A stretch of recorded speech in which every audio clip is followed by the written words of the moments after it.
जय हिंद प्यारे बच्चों। आज का सुप्रभात। कक्षा 7 के बच्चे ध्यान देंगे। हिंदी पाठ्य पुस्तक वॉल्यूम 2 में हम पाठ 8 मेघा के बारे में पढ़ रहे थे। एक चरवाहा था जो ऐसी जमीन या ऐसी भूमि पर जिसका निवास स्थान था जहाँ पानी की समस्या थी।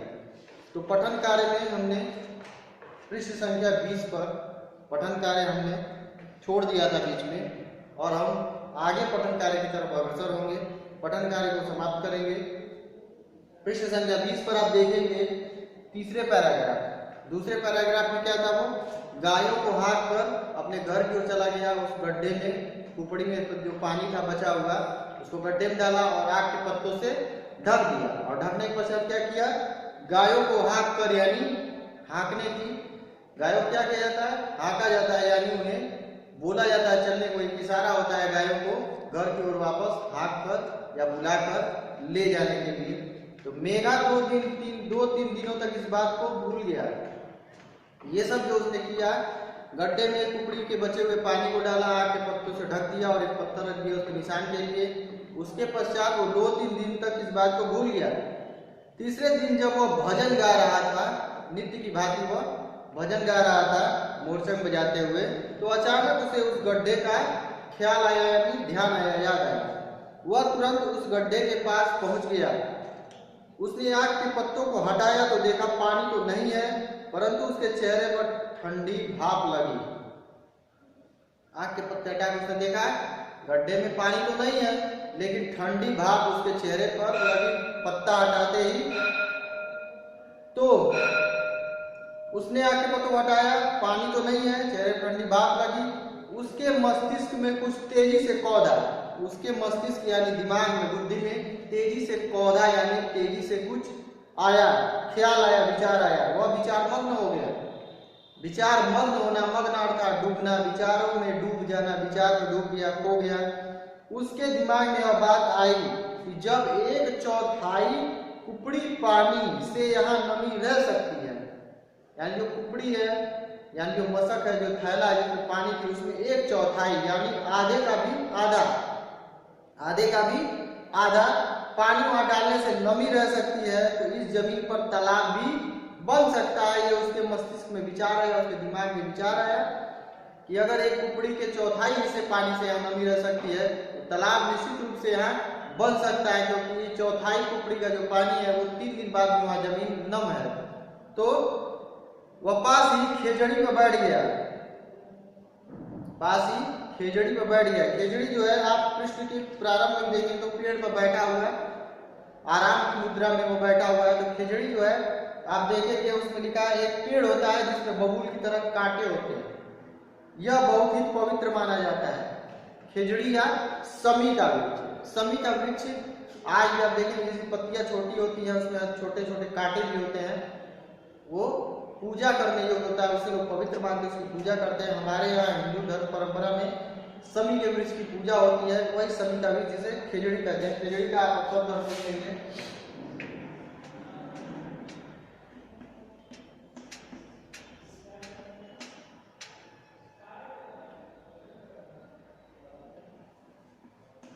समी का वृक्ष या समी का पेड़, समी का पेड़ जिसकी हम पूजा करते हैं। आप लोगों में से कई लोग होंगे जिनके यहाँ समी का वृक्ष होगा, समी का पौधा होगा, जिसकी पूजा की जाती है, अर्चना की जाती है। तो खेजड़ी पर बैठ गया और गांव की खुशहाली के सपनों में खो गया, यानी तलाक के सपने में, गांव की खुशहाली के सपने में वो खो गया, विचारों में। शाम को जब घर लौटा तो गांव वालों को उसने सारी बात बताई, जो उसके मन में था, जो उसने किया था, और सारी बात गांव वालों से बताई। उसने मिलकर तलाक खोदने का प्रस्ताव भी रखा, परंतु उसकी बात को किसी ने गंभीरता से नहीं लिया। तलाक को खोदने का सब लोग सामूहिक रूप से, तलाक खोदना एक व्यक्ति के बस की बात नहीं है, तलाक बड़ा होता है, उसमें कई लोगों की श्रम की आवश्यकता होती है। तो इसके लिए उसने पूरे गाँव वालों से बात की, लेकिन किसी ने गंभीरता या सीरियसली उस बात को नहीं लिया। सभी का एक ही विचार था कि मरुस्थल यानी मरुभूमि, यानी जहाँ मरुस्थल यानी जो मरा हुआ जो स्थल है, यानी मरुस्थल जो सूखा है, जहाँ पर वर्षा नहीं होती, पानी की दिक्कत होती है, मरुस्थल यानी रेगिस्तान में तालाब खोदना असंभव कार्य है।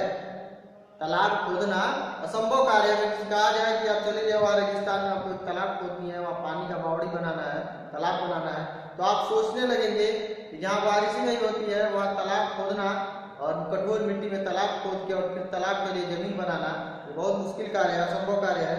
तो कई लोगों ने उसकी बात को दिमाग की कल्पना कर उसका मजाक भी उड़ाया।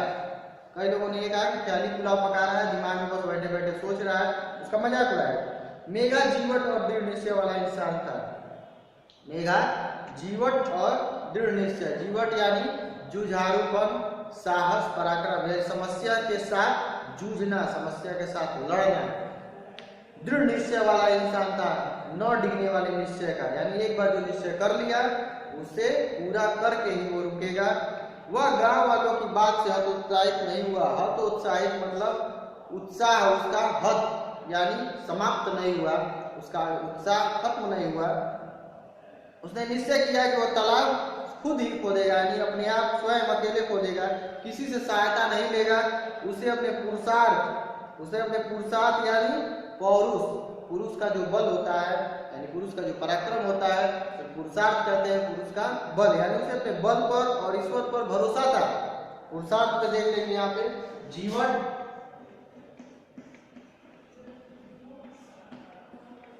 साहस, समस्या से लड़ने का साहस, पुरुषार्थ,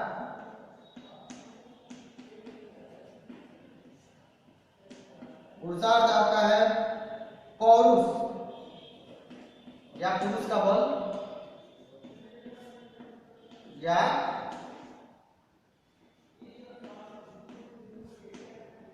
पुरुष का बल। पुरुषार्थ जो है पुरुष के बल से ही बना है, पुरुष जाति के लिए प्रयोग में आता है पुरुषार्थ यानी पुरुष का बल।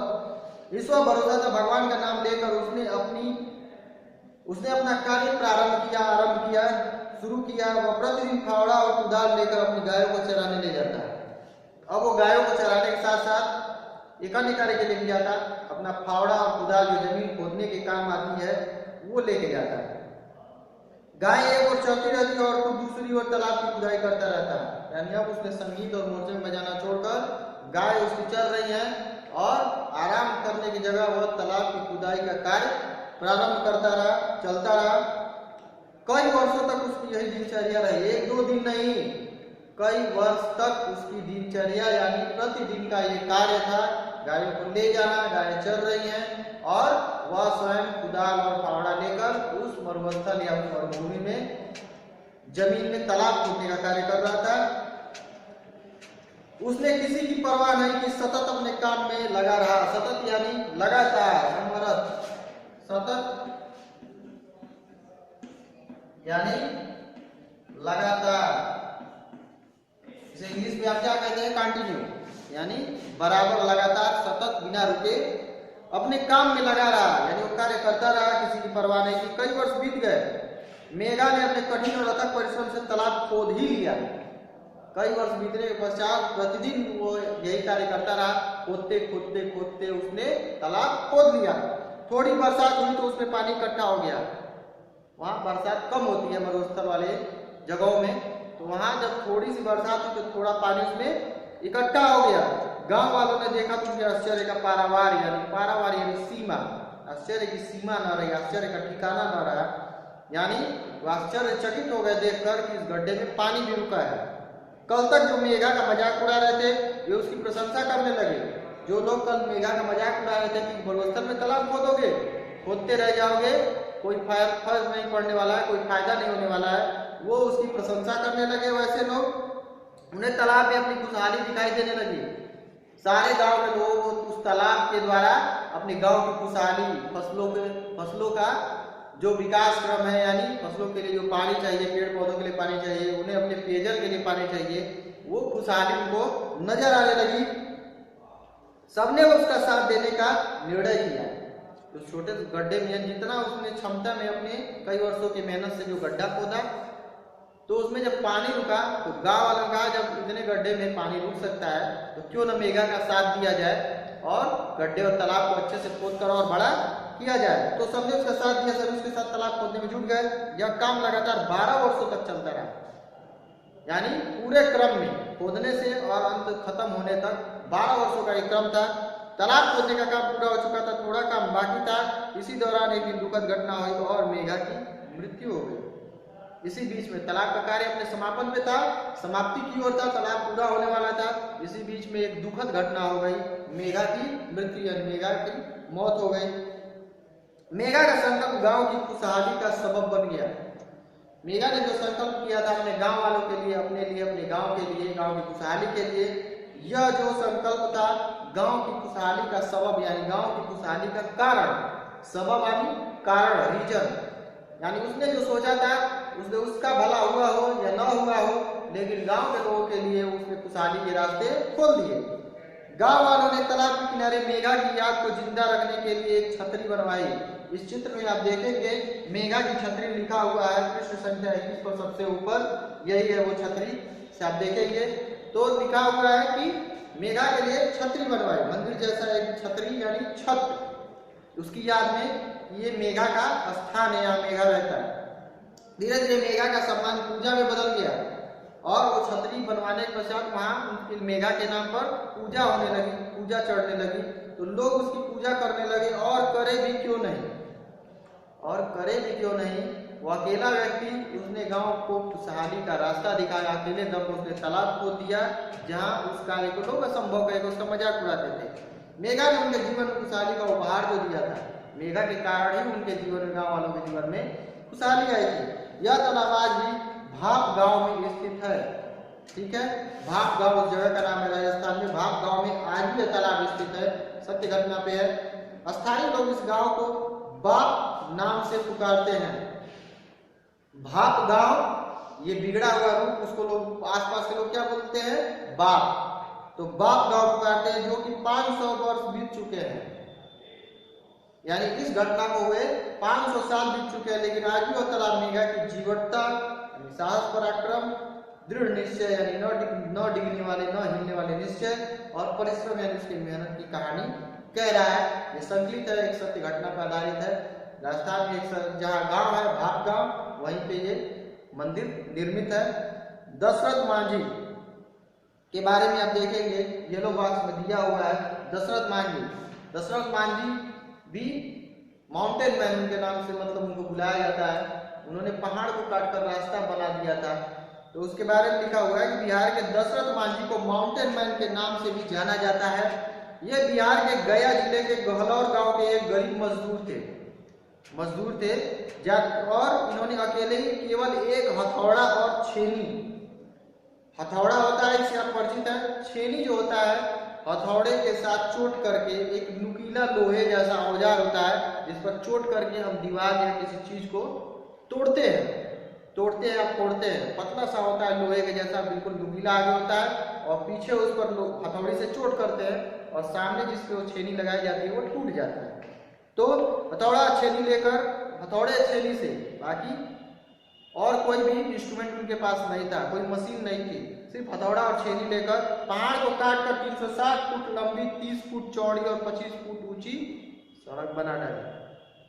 पहाड़ को काट दिया था उन्होंने, और क्या कितना काटा था, थोड़ा बहुत नहीं काटा था, 360 फुट लंबी, 360 फीट लंबी, 30 फुट की चौड़ाई, 30 फुट की चौड़ाई और 25 फुट ऊंची सड़क बना डाली।